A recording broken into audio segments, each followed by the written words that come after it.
আসসালামু আলাইকুম। পাকিস্তান সুপার লিগের অভিষেকে আলো ছড়িয়েছেন বাংলাদেশের তরুণ লেগ স্পিনার রিশাদ হোসেন। সুযোগ পেয়ে তা দারুণভাবে কাজে লাগিয়ে শিকার করেছেন 3টি উইকেট।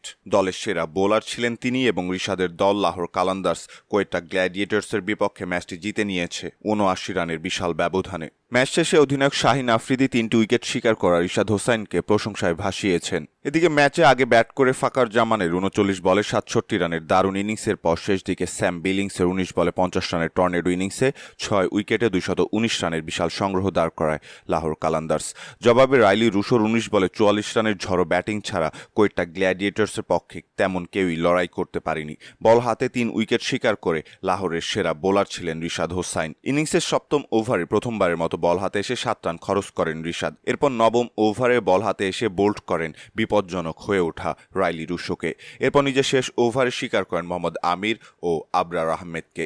ম্যাচে ঝড়ো ইনিংস খেলা স্যাম বিলিংস জানালেন, দলগত নৈপুণ্যে এসেছে জয়। লাহোর কালান্দার্সের ফেসবুক পেজ থেকে প্রকাশিত এক ভিডিওতে স্যাম বিলিংস বলেন, এটা সব বিভাগে দারুণ দলগত পারফরমেন্সের ফল ছিল। ফাকার জামান দারুণ শুরু করেছিল, বল হাতে সবাই ভালো করেছে।